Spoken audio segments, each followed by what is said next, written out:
Welcome to MK TNPSC study centre. நம்மளோட YouTube சேனலில் daily current affairs series பார்த்துட்ருக்கோம். இன்றைக்கி டிசம்பர் 8 to 10 கரண்ட் அஃபேர்ஸ் பார்த்தலாம் ஃப்ரெண்ட்ஸ். வீடியோக்குள்ளே போகிறதுக்கு முன்னாடி சேனலை சப்ஸ்கிரைப் பண்ணாதவங்க சப்ஸ்கிரைப் பண்ணிக்கோங்க. ஸோ ஃபஸ்ட் கரண்ட் அஃபேர் என்னன்னு சொல்லிட்டு பார்த்தலாம். ஹவுஸ் ஆஃப் ஹிமாலயாஸ் உத்தரகாண்டில் விளையும் உணவுப் பொருட்களை விற்பனை செய்ய. அதாவது இப்போ வந்து நம்ம உத்தரகாண்டில் வந்து முதலீட்டாளர் மாநாடு வந்து நடக்க போகுது அப்படின்னு சொல்லிட்டு நம்ம ஏற்கனவே வந்து நம்ம கரண்ட் அஃபேரில் பார்த்துருந்தோம். ஸோ அந்த முதலீட்டாளர் மாநாட்டில் வந்து என்ன அப்படின்னா உத்தரகாண்ட் முதல்வர் வந்து பிரதமரை இன்வைட் பண்ணியிருந்தாரு அப்படின்னு சொல்லிட்டு நம்ம பழைய கரண்ட் அஃபேரில் பார்த்துருந்தோம். ஸோ இப்போ வந்து அந்த மாநாடு நடந்துருச்சு.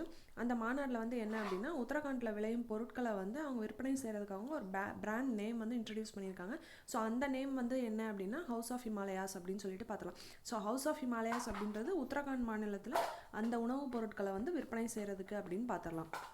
அடுத்த ரெண்டாவது நம்ம பார்த்தோம் அப்படின்னா நம் நாட்டு சர்வதேச பொருளாதாரத்தில் வரும் 2030 ஆண்டுக்குள் 3வது பெரிய நாடாக உயரும் அப்படின்னு சொல்லியிருக்காங்க. ஸோ இது வந்து அந்த பிரதமர் வந்து அந்த மீட்டிங்கில் பேசும்போது அவர் வந்து சொல்லியிருந்தாரு 2030 வருஷத்தில் வந்து நம்ம வந்து 3வது பெரிய நாடாக வந்து வருவோம் அப்படின்னு சொல்லியிருக்காரு.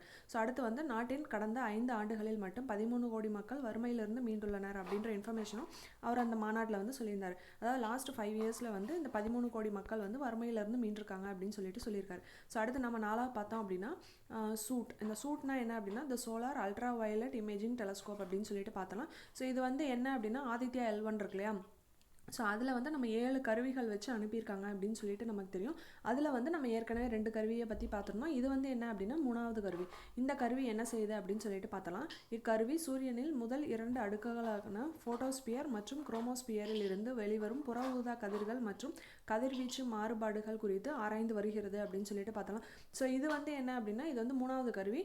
இது வந்து நம்ம சன்னோட லேயர்ஸ் இருக்கு இல்லையா, ஸோ அந்த 2 லேயர் குரோமோஸ்பியர் அதுக்கப்புறம் ஃபோட்டோஸ்பியர் இந்த 2 லேயரில் வந்து அல்ட்ரா வயலட் ரேஸ் வரும் இல்லையா, ஸோ அந்த ரேஸை வந்து ரிசர்ச் பண்ணி இன்ஃபர்மேஷன்ஸ் அனுப்பிட்டுருக்கு அப்படின்னு சொல்லிட்டு பார்த்தலாம். ஸோ அடுத்து நம்ம 5வது பார்த்தோம் அப்படின்னா மருத்துவர் வி மோகனுக்கு லக்ஷ்மிபந்த் சிங்கானியா விருது குடியரசுத் தலைவர் வழங்கினார் அப்படின்னு சொல்லிட்டு பார்த்தலாம். ஸோ இந்த மோகன் யார் அப்படின்னா இவர் வந்து இந்த நீரிழிவு நோய் இருக்கு இல்லையா, ஸோ அந்த நோய்க்கு வந்து அதில் வந்து அவர் ரிசர்ச் பண்ணிகிட்ருக்காரு. ஸோ அதில் வந்து அவர் நல்லா பங்காற்றி இருக்கிறனால அவருக்கு வந்து இந்த லக்ஷ்மிபந்த் சிங்கானியா விருதை வந்து நம்ம குடியரசுத் தலைவர் வழங்கியிருக்காங்க அப்படின்னு சொல்லிட்டு பார்த்தலாம். ஸோ அடுத்து நம்ம 6வது பார்த்தோம் அப்படின்னா உலக தலைவர்களில் பிரதமர் மோடி மீண்டும் முதலிடம் அப்படின்னு சொல்லிட்டு எந்த கருத்து கணிப்பு சொல்லியிருக்காங்க அப்படின்னா மார்னிங் கன்சல்ட் அப்படின்ற கருத்து கணிப்பு வந்து சொல்லியிருக்காங்க.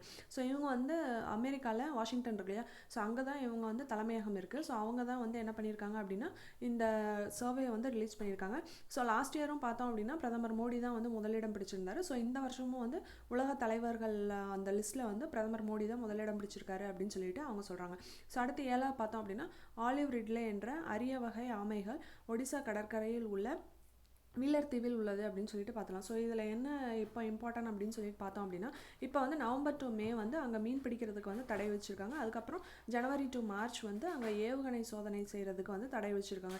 எதுக்கு அப்படின்னு சொல்லிட்டு பார்த்தோம் அப்படின்னா இப்போ அங்கே வந்து ஒரு கிட்டத்தட்ட 6.6 லட்சம் ஆலிவ் ரிட்லே வந்து அங்கே வந்து முட்டையிடுற காலம் இது.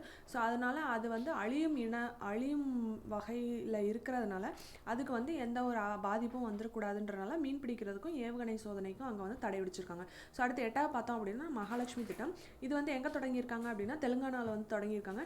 ஸோ ஒரு திட்டம் வந்துச்சுன்னா அது யாருக்குன்னு சொல்லிட்டு நமக்கு தெரிஞ்சுக்கணும். இது வந்து யாருக்குன்னு பார்த்தோம் அப்படின்னா அரசு பேருந்துகளில் பெண்கள் திருநங்கைகள் இலவசமாக பயணிக்கும் திட்டம். ஸோ தெலுங்கானாவில் வந்து நமக்கு தமிழ்நாட்டில் மாதிரியே அங்கே வந்து பெண்களுக்கும் திருநங்கைகளுக்கும் அரசு பேருந்தில் வந்து பயணிக்கிறதுக்கு வந்து இலவசமாக வந்து சொல்லியிருக்காங்க. ஸோ அதுதான் வந்து மகாலட்சுமி திட்டம். ஸோ அடுத்து வந்து 9வது பார்த்தோம் அப்படின்னா ஹியூமன் ரைட்ஸ் டே என்னைக்கு அப்படின்னு பார்த்தோம் அப்படின்னா டிசம்பர் 10. ஸோ அடுத்து 10வது பார்த்தோம் அப்படின்னா ஏஐ தொழில்நுட்பத்துக்கான விரிவான விதிகளை உலகிலேயே முதன்முறையாக வகுத்த கண்டம் எது அப்படின்னா ஐரோப்பிய யூனியன். ஸோ யூரோப்பியன் யூனியன் தான் வந்து ஏஐ டெக்னாலஜி இருக்குல்லையா, ஸோ அதுக்கு வந்து விதிகளை வந்து முதல்ல வகுத்துருக்காங்க. ஸோ இது நம்ம பார்த்தோம் அப்படின்னா ஏஐ வந்து இன்னும் கொஞ்சம் நாளையிலே வந்து ஹியூமன்ஸாகவே வந்து அவங்களவே வந்து விஞ்சுற வகையில் இது வந்து டெவலப் ஆக போகுது அப்படின்னு சொல்லிட்டு நிறைய பேர் சொல்லிட்டு இருக்காங்க. ஸோ அதில் பார்த்தோம் அப்படின்னா அதனால ஏஐ டெக்னாலஜிக்குன்னு சில ரூல்ஸ் அண்ட் ரெகுலேஷன்ஸை வந்து வகுத்துருக்கிறது யார் அப்படின்னா யூரோப்பியன் யூனியன் அப்படின்னு சொல்லிட்டு பார்க்கலாம். ஸோ இந்த வீடியோ உங்களுக்கு யூஸ்ஃபுல்லாக இருக்குன்னு நினைக்கிறேன் ஃப்ரெண்ட்ஸ். இதுதான் வந்து December 8 to 10 current affairs. So recap பார்த்தலாம். ஹவுஸ் ஆஃப் ஹிமாலயாஸ் உத்தரகாண்டில் விளையும் உணவுப் பொருட்களை விற்பனை செய்ய. அடுத்த 2வது பார்த்தோம் அப்படின்னா நம் நாடு சர்வதேச பொருளாதாரத்தில் வரும் 2030 ஆண்டுக்குள் 3வது பெரிய இடமாக உயரும். அடுத்து 3வது நாட்டின் கடந்த 5 ஆண்டுகளில் மட்டும் 13 கோடி மக்கள் வறுமையிலிருந்து மீண்டுள்ளனர். அடுத்து 4வது SUIT the solar ultraviolet imaging telescope. இக்கருவி சூரியனின் முதல் 2 அடுக்குகளான ஃபோட்டோஸ்பியர் மற்றும் குரோமோஸ்பியரில் இருந்து வெளிவரும் புற உதர கதிர்கள் மற்றும் கதிர்வீச்சு மாறுபாடுகள் குறித்து ஆராய்ந்து வருகிறது. அடுத்து 5வது, மருத்துவர் வி. மோகனுக்கு லக்ஷ்மி சங்கானியா விருதை குடியரசுத் தலைவர் வழங்கினார். லக்ஷ்மிபந்த் சங்கானியா விருது. அடுத்து 6வது பார்த்தோம் அப்படின்னா உலக தலைவர்களின் பிரதமர் மோடி மீண்டும் முதலிடம், மார்னிங் கன்சல்ட். 7வது பார்த்தோம் அப்படின்னா ஆலிவ் ரிட்லே என்ற அரிய வகை ஆமைகள் ஒடிசா கடற்கரையில் உள்ள வீலர் தீவில் உள்ளது.